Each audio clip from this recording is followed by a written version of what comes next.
Episode 68 of the Shipping Podcast.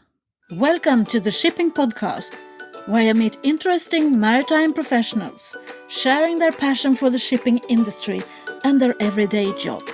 I am your host. My name is Lena Gothberg.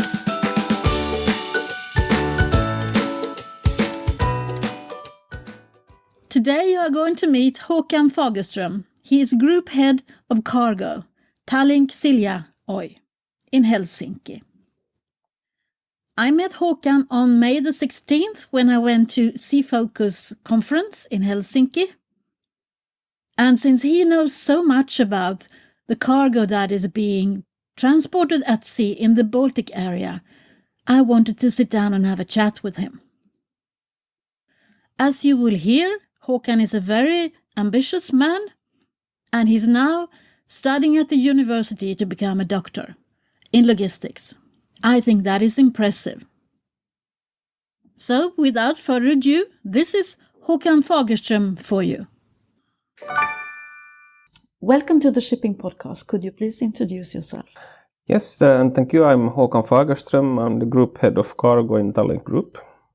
How did you enter the shipping industry? How did you end up here? Wow, how much time do we have? Well, this is a long story. I've been working in the company or in the group since 1999, basically. I started.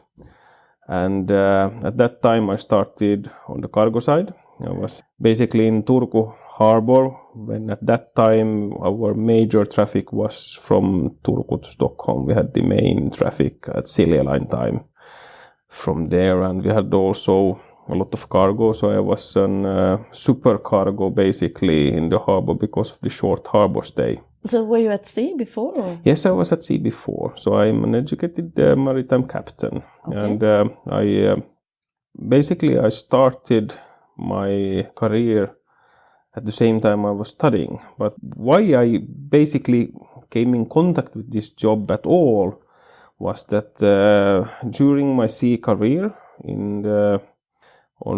during my officer's work, I was graduated as an officer in 96, and I was working on the Mediterranean for a container company, and there's a lot of dangerous goods.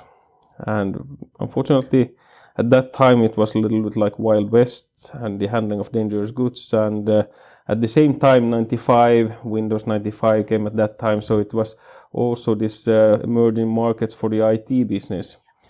So during my first vacation, I was working very long periods. I bought a laptop. I put almost a little bit over 1 month's salary just for fun and bought a laptop. And then the laptop had a Windows 95 operating system. It was in 95 this time. 95, 96, I don't exactly remember. Anyway, so started to use Excel at that time and started to fill up, make some notes and try to, use the Excel more efficiently. And when I came home, I had an IT friend that was an IT guru. At that time, there weren't many of them. Asked for programming language. Which language should I get used to? Because I find this macros and Excel, there were a lot of limitation in that. So he told me that to use Object Pascal, in these days Delphi. And I bought my first books about Delphi. And I think I was that shifted to Canada Line or something. I bought from the United States anyway. Did a lot of programming books and started to do programming. Long sea trips, long sea voyages, long working eras. So I was more at sea. I was 3 times more at sea than at home. So I had a lot of time and I was so long traffic. So there was long sea voyages and so forth. So I learned to program during that time. Read all the books and did some practicing, and then I started to build up a program, a dangerous goods handling program. It was a long project, and in 99 I then made an agreement with Silja Line. They bought the program for a lot of money, but also it was in this agreement we also had the training session and also updates and so forth. So I started to train people. So I had been working for over 4.5, almost 5 months at sea, and then I came home in June 99, and went to the harbor to train people. And I was working as a chief officer on a vessel at that time. So the local manager asked that they have some problems now, that when you are still training here, I know that you have just come home, blah blah blah, so can you start to work, can you help us a little bit, we need a supercargo in the harbor, and you have been loading both containers and ro-ro vessels, and you are a chief officer as well as the fellows on the vessel here, and we have only 1 hour turnaround time, so we are very fast turnaround, and we have to have people in the harbor managing the basically preloading the vessel before the vessel arrives, because in 1 hour it's very short time and a lot of cargo. So I said no. I was prepared to have some party or something like that, but it was no party, it was full work. So I started to work at that time.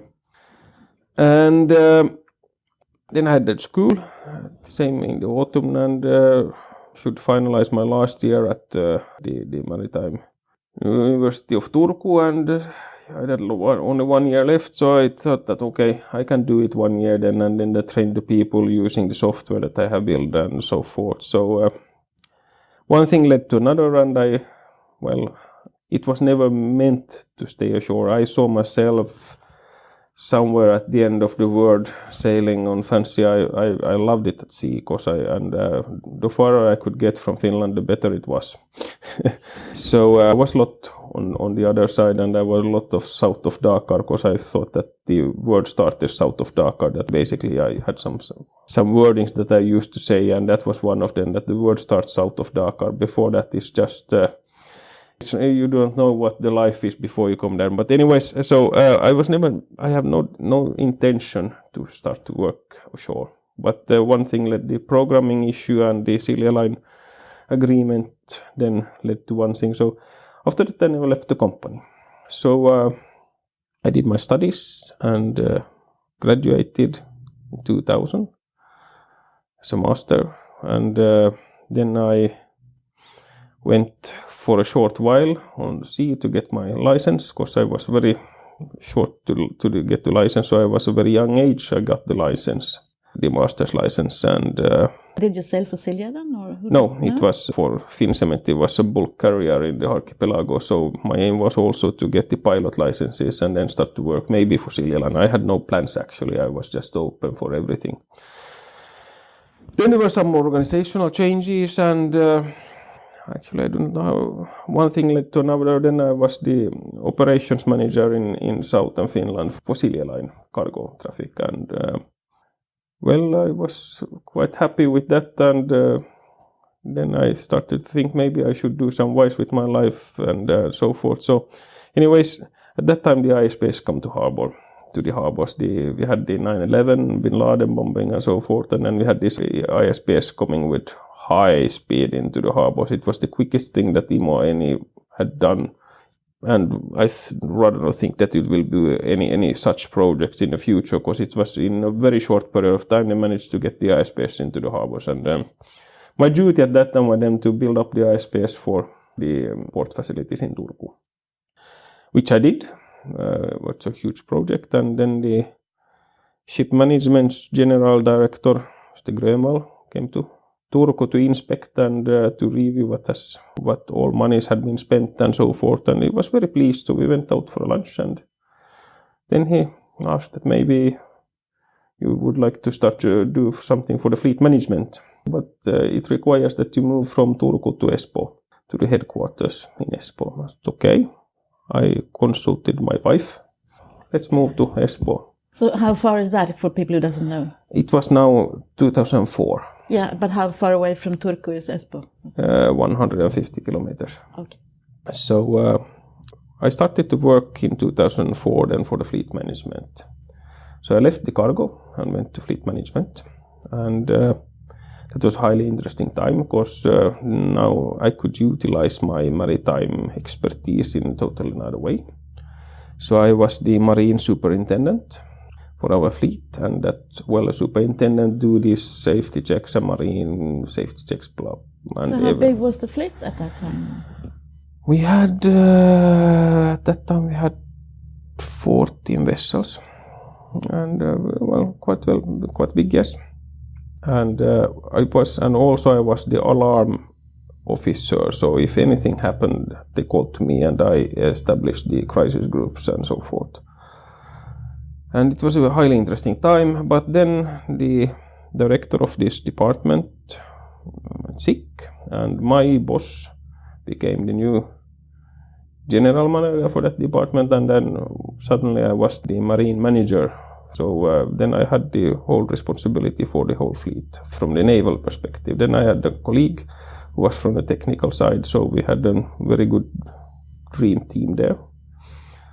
And there was a lot of happenings. We had a lot of things going on, and we were very happy with the situation. Finjet was rented to this Louisiana State University as an emergency hotel. That was my project, so I was a lot of work there. Actually, I went to Bahamas to take the arrangements, and then went with the vessel up the Mississippi River and did all this stuff with the U.S. Coast Guard and so forth. So there was a lot of traveling basically around the world, and we had a lot of charters of Finjet in Riga, and I was traveling a lot, managing this whole marine operation things, and it was very highly interesting. And then became this merger with Tallink. Basically, what happens was that I ran out of job. So I was prepared for my last day. That was in 2006 in September. And dressed in black, and thought I had no hard feelings whatsoever. It was just acceptable that Tallink was the main owner, and they had their own fleet management in Tallinn, and they didn't need our department. That was for sure. So it's you must certain things just accept, and I had no hard feeling about that. I thought, okay, now I've been working a few years ashore, so now it's time to go back to sea. So I did everything. I renewed all my licenses, everything, and was prepared to go back to sea. But then the managing director of Tallink Silja, after the merger or the acquisition, it was Tallink Silja, it was not Tallink, not Silja Line, it was Tallink Silja. It was Keijo Mehtonen come to me and say that, hey Håkan, I have discussed with your former boss from the cargo side that you were quite creative person, and now we need a creative person, that we need one to establish a stevedore company for us. I said, okay, that was not the most sexy thing that I ever expected, but think, okay. I didn't find at that time very suitable traffic, and was still that south of Dakkar was the heading for me, and couldn't find any suitable thing. So I started from scratch. I had nothing.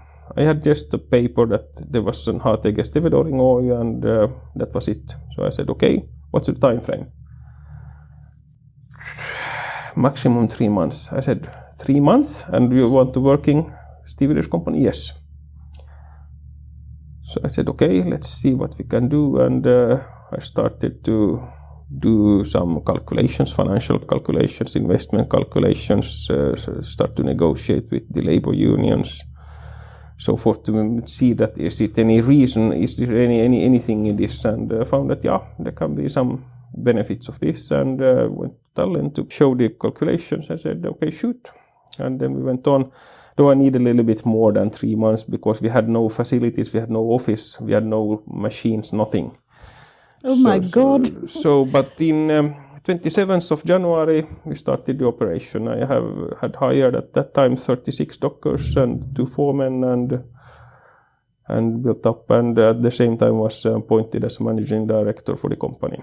So then I was back in cargo business from the other side a little bit, and working, and was happy with that. And then we started in Southern Harbour, then we moved to we started here in Länsi-Satama, then we moved to Southern Harbour, and then we later on also to Vuosaari. So we was taking all the vessels that we had in this city region in Helsinki region,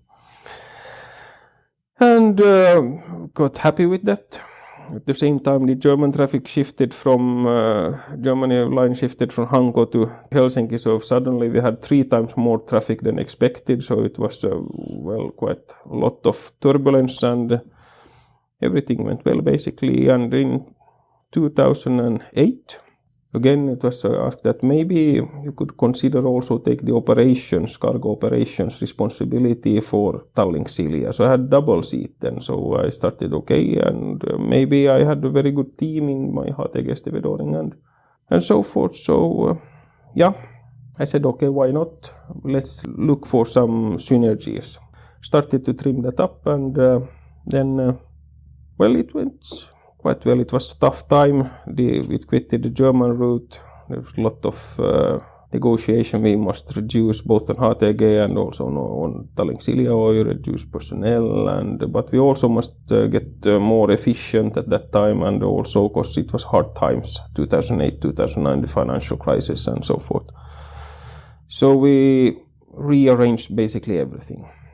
And then in January 2009, something happened on the sales side. I do not know but some kind of lack of,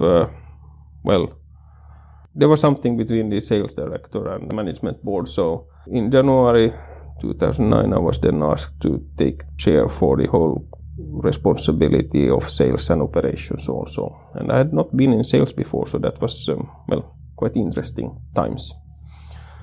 So I was then the cargo director for sales and operations of Tallink Silja Oy, and also the managing director of HTG Oy, which was, quite interesting times that also.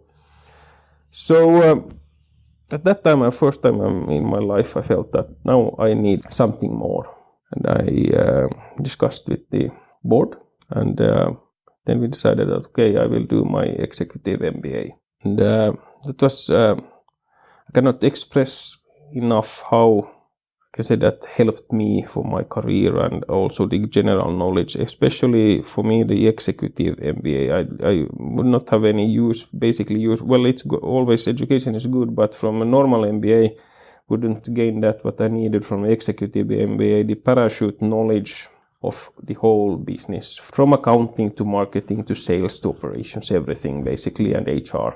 And that's the good side of an executive MBA. You get the parachute knowledge. You're not in details, but you know enough that you can challenge your team, basically. That's the idea. So where did you study that? In Aalto University. So I made that, and in 2011 it was completed then. And I've been working since then. Still I am the managing director of HTG Oy. Still I'm the cargo director of sales and operations. But now something then, we did an organizational change here. The Swedish guy that's been responsible for the Swedish cargo sales quit, and he has a senior advisor now, but shifted to a trucking company to develop some business there. So from mid-April, I was appointed the group head of cargo. So I'm now the head of Sweden, head of Finland, head of Estonia also. Congratulations then. Or more work? More work. And that was funny because still in 1999 I would never had no plans to stay ashore. But some burning feelings for IT, and during my captain studies I was highly interested in the legal aspects and the business economics. That was my main topics. What I loved a lot was the law and the business economics. And I continued with these interests, or let's say, look always through these binoculars when I see at the traffic, and had the possibility also to then learn more via the executive MBA. And now I started in January in the Aalto University, to get the doctoral degree for this DBA, Doctor in Business Administration. So I will do 2 doctoral theses, one of the logistics and one for value-added sales. The value-added sales, there's strategic pricing, but I strongly believe that to be a winner, you should sell something that gain value for the customer, and then you can bind the customer to you and so forth. There's a lot of such interpretations in the market, but not in the logistics side. So I will take it from a logistics perspective. So that will be the one thesis, and then I will do the thesis about the future possibilities for Finnish foreign trade because of this Via Baltica, Rail Baltics and China Railways growth here in the Central Europe and how it will affect the Finnish foreign trade. So I'm out to dispute in 2020 in the Aalto University. So let's see how it went out. I do not know. I'm still just reading and writing. So no promises. Maybe 1 year delay or something like that. You never know. So what about the customers? What kind of customers? What are you transporting? We are selling the operation, basically the place on the car deck so they can be transported from one place C to place B.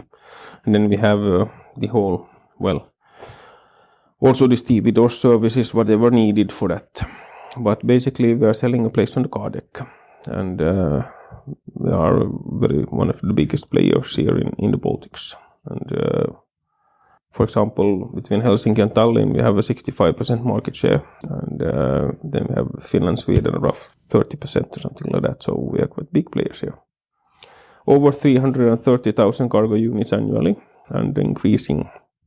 Because the podcast is downloaded in 140 countries. So I was thinking about the export from the northern. Well, now it's like that. One can believe that it's only here in the Baltics that we are operating. The funny thing is that our biggest growth and where we are now doing the field work is in Istanbul. So we are basically trying to reroute. We have certain goods that requires faster operation, and you can basically cut off almost 1 week of the transportation time if you go via roadways from Istanbul area up to Helsinki. And there's a lot of happening in Central Europe. The road networks has been developed during the past 5 to 7 years rapidly with EU-funded money. And this Via Baltica road networks is in perfect condition. 10 years ago it was like an, potato field or something like that. Now it's perfect highways, so the traffic also, the premises for growing traffic has been made it possible. So we are not only serving these areas, Finland here. Of course, there is Finnish trade and Estonian, Swedish trade, foreign trade is of course involved.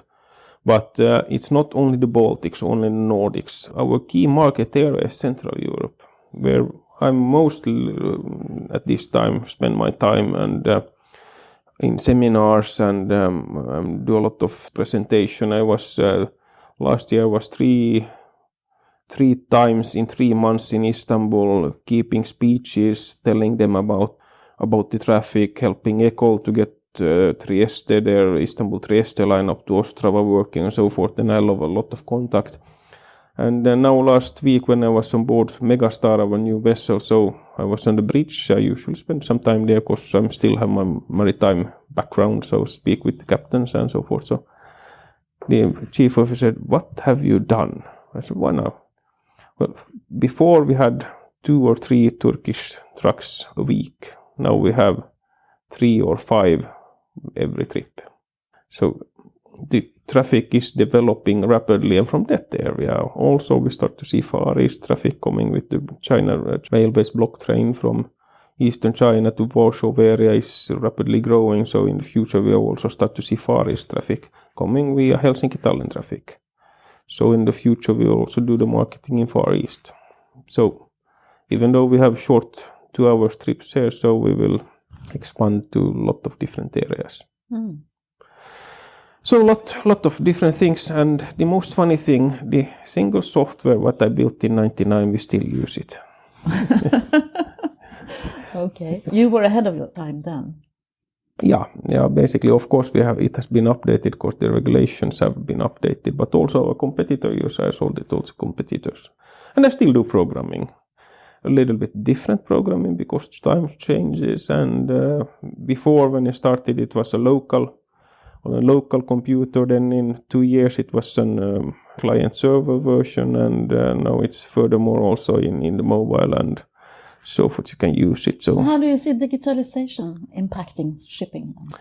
Well, digitalization is everywhere, but one thing you must remember that you usually come a little bit down and take a breath, because when you go to Turkish area and you go outside Istanbul, you can forget about mobiles, you can forget about basically almost everything, because There may be in one office that I visited, they had one computer only. And there was only one manager that was allowed to use this computer with Windows 95 operating system. So, and then we're coming here with mobiles and They had only one, some kind of internet connection there. Only one, and it was only the manager that was allowed to use it.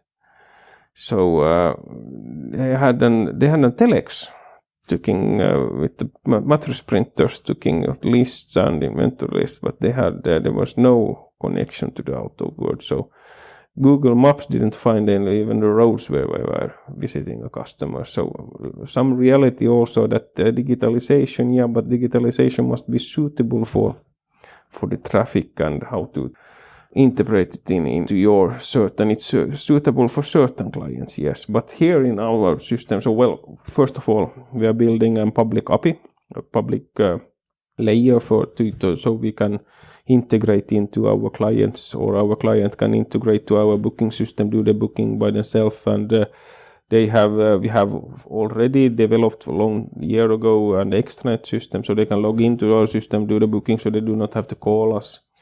This all have helped us to grow in Central Europe when we come into different time zones and so forth, and the opening hours, because still we have to see the cost.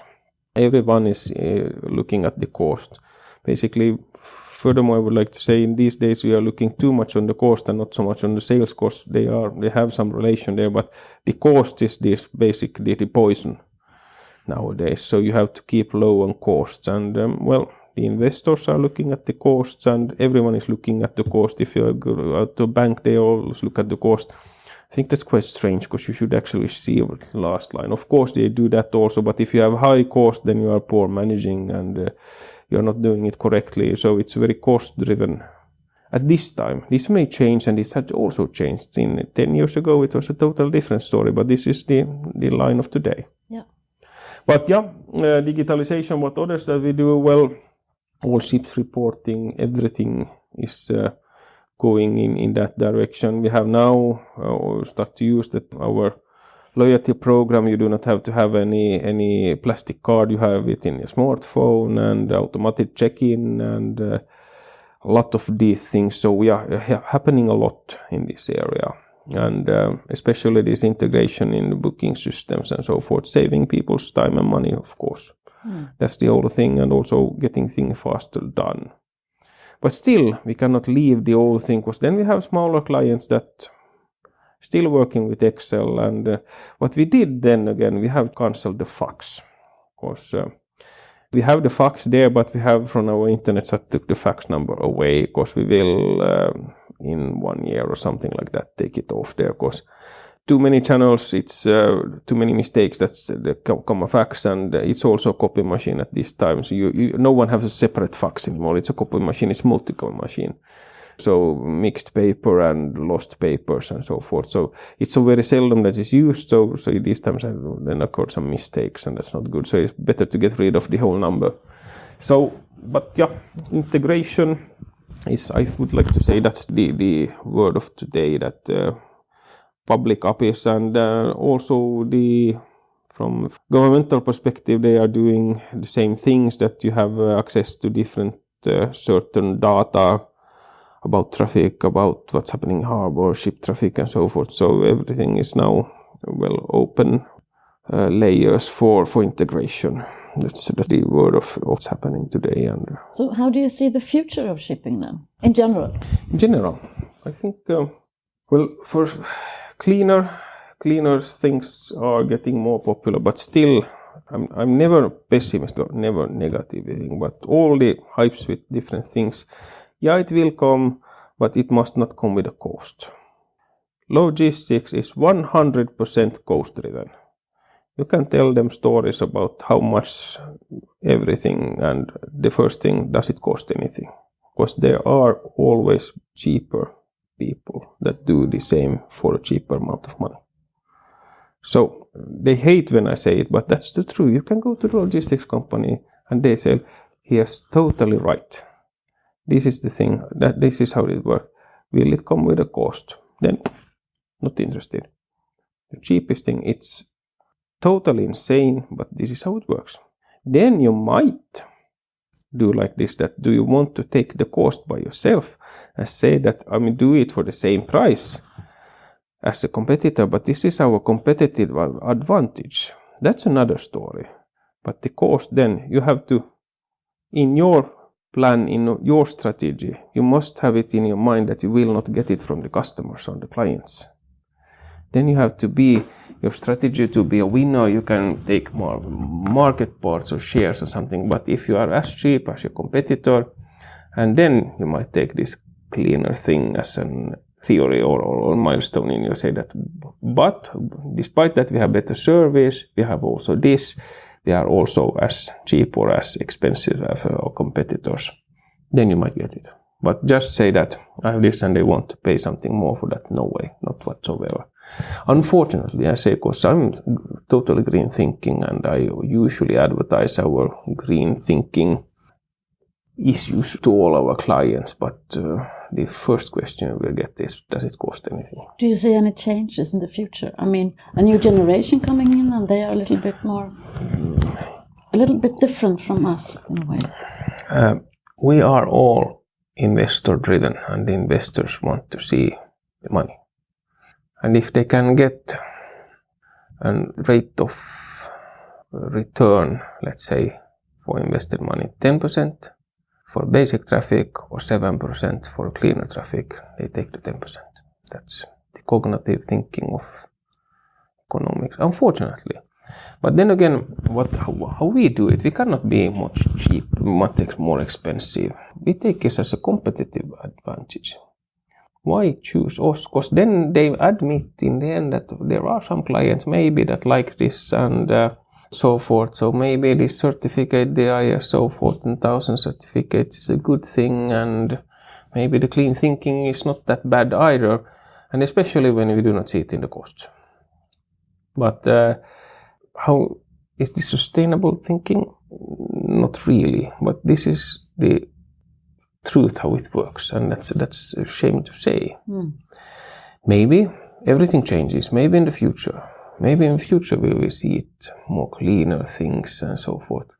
But also in the seminars, what have been nice to see also is there are inventions to save money and save on fuel, and also in that way make cleaner things. That's a good inventions. That's really good inventions. I like the ideas of how you can be more efficient, and in that way, of course, if you are more efficient in that way, then you also have basically gained some savings. Of course, if the legislation changes, like the SECA areas of the sulfur directive and so forth, but then we must also remember that then we all should be committed to that one. And well, not to say, but we have a neighbor country there that may basically not necessarily follow all the rules every time, and also that's what they know in the EU also, that as more southern you get, the approach to legislations and so forth is totally different but how we handle them in these areas. When you go to the Black Sea, when you go to the Mediterranean, they necessarily do not see it as a thing as in that way, and if they have traffic coming from there up this, so who is checking what's the sanctions? Nothing, basically. There are no mechanism for this. We have basically nothing. We are just telling that this should work like this, and which is unfortunate, I think. Yeah. If you come with the legislation, you need to have some following up on that one. Otherwise, it's no use. But they know it, so, and then they can be a little bit cheaper. Yes, of course. Yes, of course. That's a problem. Also, double hull tankers have been required here for ages, and is still every year we have some single hull tankers stuck in the ice and with the bronze propellers. So, what about autonomous ships? What do you think about that? Interesting, I think. Well, my hobbies is, I have a lot of hobbies, and one hobby is of course programming, and I know a lot of IT, and then I love photography and also fly drones. And I also do autonomous flights of when I'm doing photographing, and so I also see what happens when the automatization doesn't work. I have a few of these drones that have come down and then they are broke, and then you are mad at yourself. Why did I do the autonomous thing? Then I couldn't steer it myself, and of course then the autonomous things frees your hands in a lot of different ways, but also it comes with a risk. I certainly think that within a quite short period of time we will start to see autonomous ships, because that's not efficient to have persons sitting on the oceans. Of course, in the archipelago, I really think that would be the craziest idea to have autonomous ships in these times in the archipelago, when we know the vulnerableness of the nature and so forth, and still what can happen. But for the cross-Atlantic things, with the long trades, when basically they are just sitting there, of course it's good to have personnel on board when it starts to happen, but who says that we cannot have hubs or something like that, and have service points that we can send out with helicopters and do something if something happens?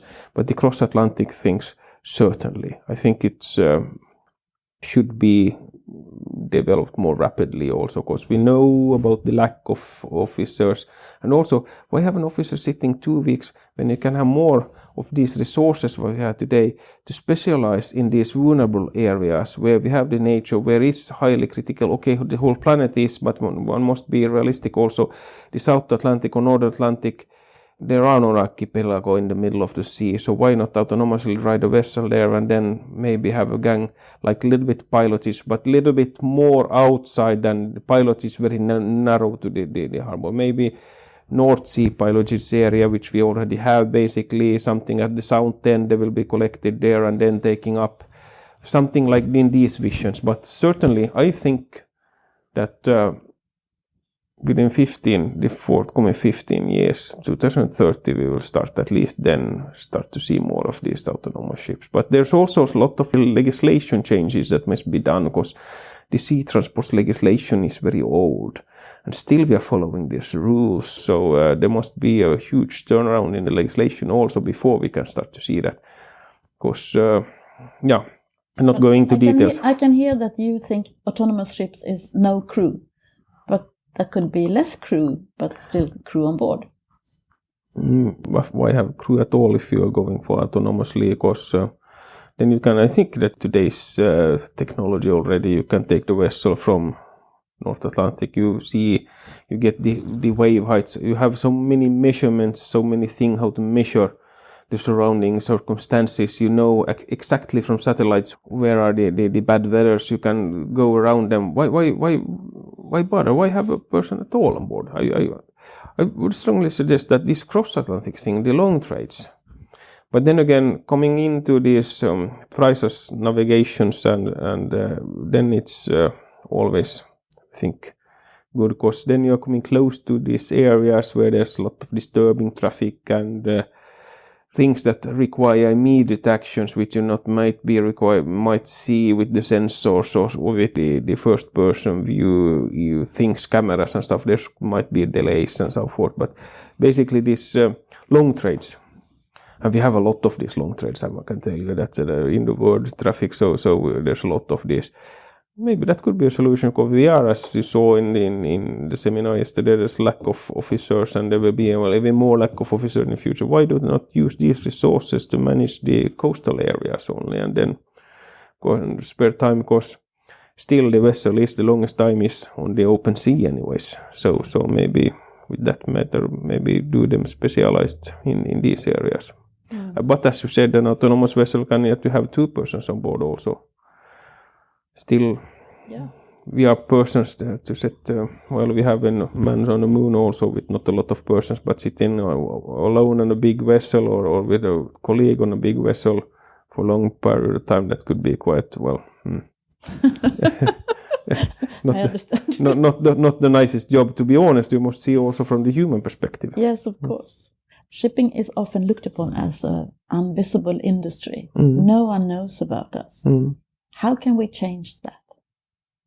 I had the same thoughts, and I think that's just to more and more start to communicate, because it's been kind of required thing but no one talks about it. It's just working.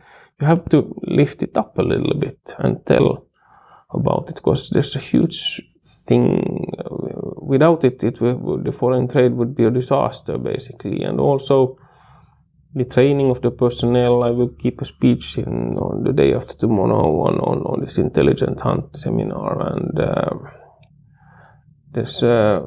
they are too under, how to say, recognized, or these seafarers now these days. It's not sexy or any other. We are in the low end, basically, but there's a lot of team leadership, a lot of problem solving, and a lot of multi-nationality work, and with different people from different parts of the world with different religions, and so there's basically multi-handling of nationalities and also problem-solving, team leadership. And because when you are at sea with these persons, you are then stuck at sea. You cannot go home for, right? You have to spend the time with them, work with them if you want it or not. But there are lots of problem-solving. So you are a little bit alone when you are at the sea. You have to take the decisions. No one takes the decisions before you. You're just here. What you see, what you hear, what you think, and just to serve in the best manner way. You have to do decisions and so forth. So I think just but telling and a little bit lifting up and do some marketing. It's just basic marketing, I would actually say. That's market ourselves. Yeah, because we will be fighting with other industries for the young generation, for the next generation. And I also think we need new skills into our industry now, when we are in this paradigm where we are. But many people just think that shipping is only to be on the maritime side on the sea. You can be on the technical side, you can work ashore, you can be on the marine safety side, you can educate yourself, and then you can start to work on marine safety. There are different bureaus, different authorities that you can work with. You can work with the cargo handling, you can work with in the harbor areas, you can work with IT, because IT is a big challenge for this. So there's a huge, many times that you only, if you are a naval thing, then officer, you're stuck your whole life to be at sea, which is maybe not. Maybe when you are young, maybe it's nice and see the world, but when you get a family, you want to be settled down. There's lots of options.